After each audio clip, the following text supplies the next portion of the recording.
Yeah, so now I'm going to come to my third point, which is like Avalanche, Fantom, and Silo. So Avalanche is also a very, very interesting play because I saw this liquidity announcement on Avalanche and I was hyped, absolutely. So I bought like a lot of small projects on Avalanche and also bought a lot of AVAX.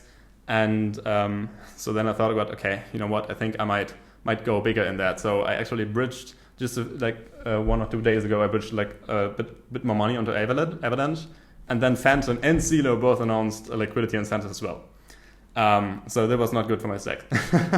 But the reasoning behind AVAX is when the liquidity incentives happened on Polygon, we saw a drastic increase in all the small projects on Polygon, and Polygon also like reached new highs.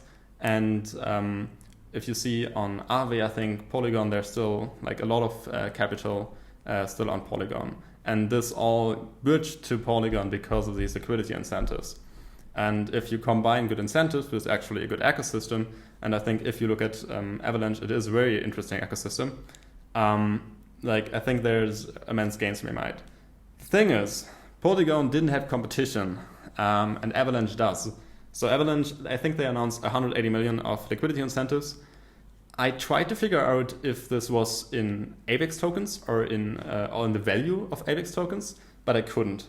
So I don't know if these 180 millions are to be converted to AVAX. So now, since like AVAX increased by 120% since then, maybe it's even more than that, or if it's just 180 million, however these converts to AVAX. So I don't know about that.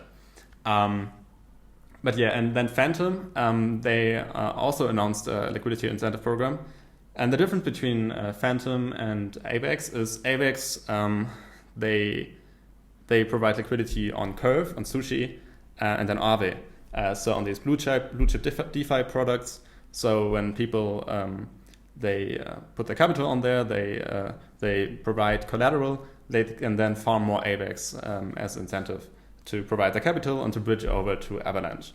And I think this can like bring a lot of capital onto Avalanche. And if you have debt being created, then this debt want to be deployed into other farms or into like some stablecoin contracts or some other form. And what this creates is creates critical mass liquidity. And if you have that, and then you can really bootstrap a protocol, and this protocol can like really develop a protocol because you have funding and you have people interested and there's capital there. So this is like a really good idea for Avalanche, I think. And even though it has some competition, like this money is still there, right? So there's money to be made once this rolls out.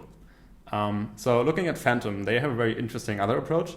I think this can be compared to Binance Smart Chain, which also launched liquidity incentives for like the protocols actually building there, and Fantom does the same. So if you want to build on Fantom, you can apply for a grant by the Fantom Foundation, and if you so they are having this mechanism that you need to have about 5 million in TVL on your protocol for at least 2 months, and after that you can you get money paid out. I think it's monthly. You get paid out monthly by the Fantom Foundation, and depending on how your TVL changes, you get more money or you get less. And so yeah, that's how the Fantom protocol, Fantom liquidity incentives work. And they are trying to incentivize people to build projects on Fantom. And Avalanche tries to get liquidity, so capital, onto the platform, and Fantom tries to get projects on the platform. So very interesting approaches. In the short term, I think there's probably more money to be made on Avalanche, simply because like the capital coming there is quicker. Like you get money just for parking capital there, right? So I think that's like a very good incentive. You don't have to do anything about that. People will like that. But then on the longer term, it really depends if Avalanche actually like provides a good space for developers. So if there's liquidity, this alone is enough for developers to think, hey, okay, there's opportunity there. People want to deploy the capital, so they build a project on Avalanche. The thing is, however, that on the other hand, you have Fantom, and Fantom will fund you directly if you have some form of TVL. So the question here is who's going to be the winner here? And I don't think you necessarily have to pick one.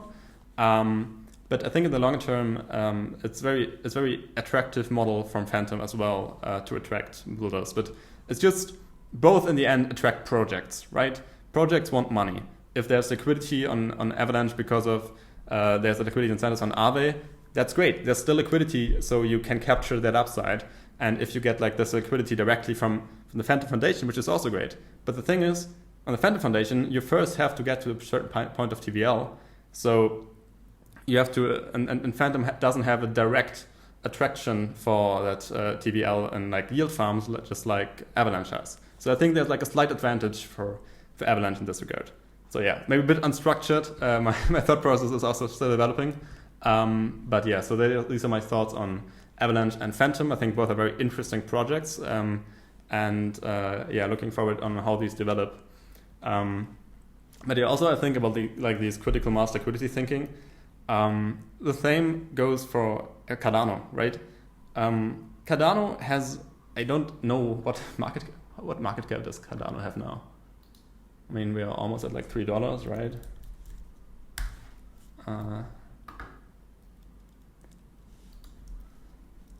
Cardano, wow, 90 million. All right, so Cardano has a market cap of 90 million. This means there's $90 million of liquidity. And at the moment, you can't really do anything with your Cardano except for staking. So the second that smart contracts are rolling out and there's DEXs being deployed and other projects coming out on Cardano, people love to like make something with their money. Just like shiny object syndrome. Something pops up, okay, I want to buy it just because there's no other opportunity. So I think like Cardano projects could get absolutely huge just because there's so much liquidity in the Cardano market already there, just waiting to be deployed. So yeah, these like things are really interesting to watch. So yeah, that's my market update for today. I hope you got some value out of it. Leave me any question you have down below. And in the future, I will also like include more like my screen so you can view it. But this is my like first video on this channel, and I just wanted to like get started. Yeah, just like a quick recap of what I said today. So basically, I think that NFTs could be topping pretty soon. And if I would invest in NFTs, I would look for blue chips like Mooncats, like CryptoPunks, obviously. And I think that if people want to start NFTs, the liquidity, isn't really there. Isn't really there. So prices could fall pretty rapidly. And since Solana is basically a bet on NFTs and gaming and games are still developing and are not there yet. So basically at the moment it's just NFTs. I will look for the Solana price as a signal for me to the NFT market as well. And yeah, and the third one, which was Avalanche and Fantom. I think that Avalanche has a slight advantage over Fantom, at least in the short term, and in the long term it remains to be seen where on what platform more projects are being built on, and depending on that I will think about how to allocate my capital.